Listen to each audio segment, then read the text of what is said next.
Party నాయకులకు సంబంధించినటువంటి private కార్యక్రమం ఉంటే ఇక్కడికి రావడం జరిగింది. మరి గౌరవనీయులు మాజీ శాసనసభ్యులు మా పార్టీ సీనియర్ మోస్ట్ నాయకులు బాజిరెడ్డి గోవర్ధన్ అన్న గారు, మేము స్థానిక నాయకులందరం కూడా మరి వాళ్ళ నిజామాబాద్లో కాంగ్రెస్ పరిపాలనలో ఏం జరుగుతున్నదనే విషయాన్ని చర్చ చేస్తూ ఉన్నాం.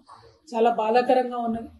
ఒకప్పుడు నీటితోని నిండు కుండలాగా మంచి గాదెల నిండా వడ్లు ఉండి 10 ఏళ్ళు సిరులను వెదజల్లినటువంటి నిజామాబాద్ జిల్లాలో ఇవాళ రైతులు మళ్ళా యూరియా కోసం లైన్లు కట్టే పరిస్థితి, మళ్ళా కరెంట్ ఎప్పుడు ఉంటుందా ఎప్పుడు పోతుందా అని ఆలోచన చేసే పరిస్థితి, ప్యాకేజ్ 22 కాళేశ్వరం కంప్లీట్ కానటువంటి పరిస్థితి, ఏ చెరువుకు కూడా ఎక్కడ కూడా ఏ ఒక్క ఆఫీసర్ కానీ నాయకుడు కానీ వచ్చి పట్టించుకోని పరిస్థితి.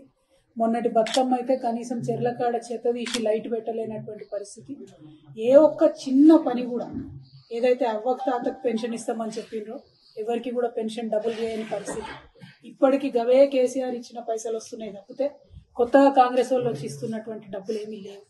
ఇవాళ బీడీ కార్మికులు చాలా పెద్ద ఎత్తున ఉంటారు నిజామాబాద్ రూరల్ నియోజకవర్గంలో. వాళ్ళందరూ కూడా అడుగుతూ ఉన్నారు, ఇదేం పరిస్థితి, మరి ఇది ఎక్కడిది, మాకు పెంచుతామని చెప్పి పెంచలేదేందని. అదేవిధంగా ఆడబిడ్డలు 18 ఏళ్ళు దాటిన వాళ్ళందరూ కూడా ఇప్పటి వరకు బాజిరెడ్డి అన్న గారు చెప్పినట్టు మరి మాకు చెప్పిన 2500 ఏవి అని చెప్పి ప్రశ్నించేటటువంటి పరిస్థితులు. అందరికీ స్కూటీలు ఇస్తా అని చెప్పి 18 ఏళ్ళు నిండినటువంటి ఆడపిల్లలకు అసలు దాన్ని ఊసే లేనటువంటి పరిస్థితి. అంటే అలవి గాని హామీలు ఇచ్చి ప్రజలను మోసం చేసి నిన్నటికి నిన్న గౌరవనీయులు మన స్పీకర్ గారు, అసెంబ్లీ స్పీకర్ గారు మాట్లాడుతున్నారు, మేము ఆర్థిక పరిస్థితి తెలిసి తెలియక వాగ్దానం చేసినామంట. మరొక బాధ్యత కలిగినటువంటి పార్టీ, 130 ఏళ్ల చరిత్ర ఉన్నట్టు చెప్పేటటువంటి పార్టీ, వాళ్ళ అధ్యక్షుడేమో పాపం తెల్లారు లేస్తే మరి రాజ్యాంగం అని ఒక ఎర్ర బుక్కు పట్టుకొని తిరుగుతూ ఉంటాడు. మరి అటువంటి పార్టీ వారు ఎట్లా మోసం చేస్తారు ప్రజల్ని? అంటే ముందు తెలంగాణ ఇస్తామని చెప్పి ఎట్లయితే మనల్ని మోసం చేసిరో, అంతకు ముందు తెలంగాణ ప్రజలు అమాయకం అని చెప్పి మనల్ని తీసుకుపోయి ఆంధ్రాలో కలిపి ఎట్లా మోసం చేసిండ్రో ఇవాళ కూడా కాంగ్రెస్ పార్టీ అదే ఒడవడిని కొనసాగిస్తుంది తప్పితే ఇంకోటి కాదు. అంటే కాంగ్రెస్ చరిత్ర మొత్తం కూడా మోసాల చరిత్ర అని చెప్పి, దగా చరిత్ర అని చెప్పి మళ్ళీ ఒకసారి రుజువు చేస్తూ ఉన్నారు. నిన్న మొన్న మనం చూసినాం, 4 రోజులు గ్రామ సభలను పెడితే ప్రజలు నిలదీసి అధికారులను వెలగొడితే మరి భయంకరమైనటువంటి మళ్ళా తెలంగాణ ఉద్యమకాలం నాటి పరిస్థితులు అన్ని పల్లెలలో కూడా మనం చూసినాం.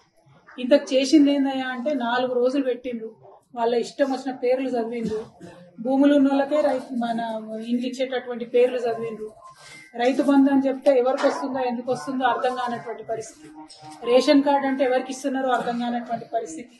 భయంకరంగా ఎక్కడో సెక్రటేరియట్ లో ఏసీ రూమ్లలో కూర్చొని చేసిన లిస్టును తీసుకొచ్చి ఊర్లలో చదివి పేద ప్రజల నోట్లో మట్టి కొట్టేటటువంటి ప్రయత్నం కాంగ్రెస్ పార్టీ చేసింది.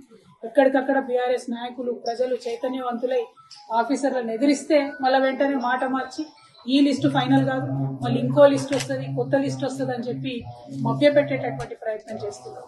కానీ అల్టిమేట్ గా మనకు అర్థమవుతున్నది ఏంటి అని అంటే కాంగ్రెస్ పార్టీ వాళ్ళు కేవలం వాళ్ళ కార్యకర్తలకు మాత్రమే ఇందిరమ్మ ఇండ్లైనా, రైతు భరోసా అయినా, రేషన్ కార్డు అయినా, ఇంకోటైనా ఇచ్చేటటువంటి ఆలోచనలో ఉన్నారు. ఈ వాస్తవాన్ని తెలంగాణ ప్రజలు ఎంత తొందరగా గమనిస్తే అంత మంచిది. మనం డిమాండ్ చేస్తూనే ఉండాలి, కొట్లాడుతూనే ఉండాలి. కాకపోతే వాళ్ళ ఎమ్మెల్యేలు ప్రతి జిల్లాలో చెప్తున్నారు, మేం చెప్పిన వాళ్ళకే వస్తుంది, అధికారులది ఇక్కడేం నడవదు అని చెప్పి చెప్తా ఉన్నారు.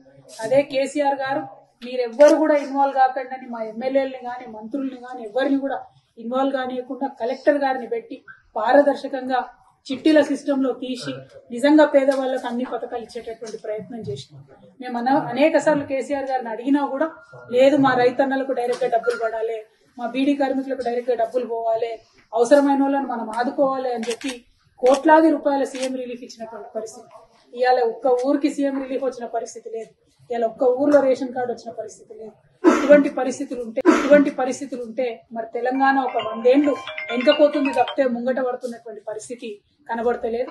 ఉదాహరణకు మన దర్పల్లిలో చూసుకుంటే మొత్తం మొన్న ఇక్కడ ఈ మండలానికి అంతటి కలిపి దర్పల్లిని మన విలేజ్ గా ఒక మోడల్ విలేజ్ గా తీసుకోవడం జరిగింది.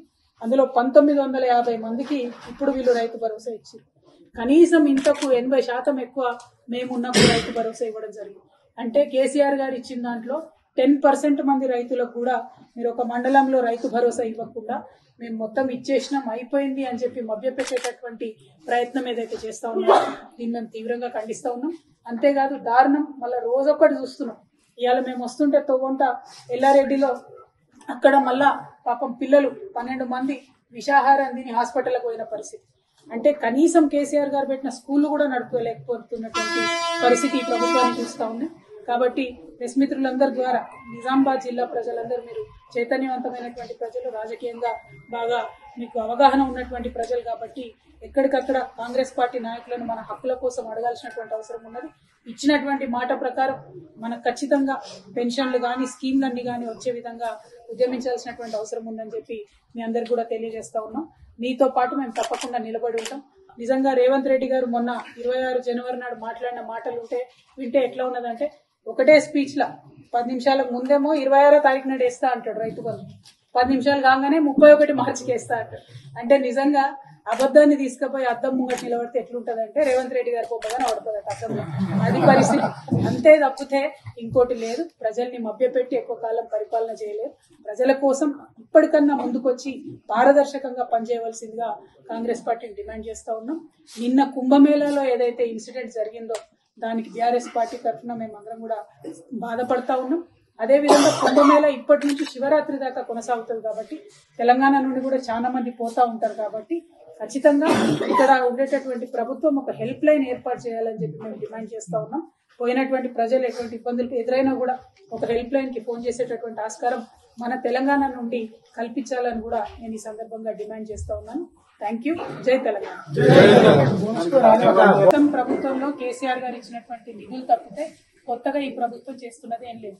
మేము ఇచ్చినటువంటి ఆత్మగౌరవ భవనాలను పోయి ఓపెనింగ్ చేసుకోవడం, మేము ఇచ్చిన ఉద్యోగ నోటిఫికేషన్లకు పోయి సర్టిఫికెట్ ఇచ్చుకోవడం, మేము ఇచ్చినటువంటి అన్ని పనులను కొనసాగించే ప్రయత్నం ఏవైతే కంప్లీట్ అయిపోయినాయో నేను చేసిన అని గొప్పలు చెప్పుకున్నాడు తప్పితే చేసిన మంచి పనులను కొనసాగించి పెంచి ఇచ్చింది మాత్రం ఎక్కడా లేదు.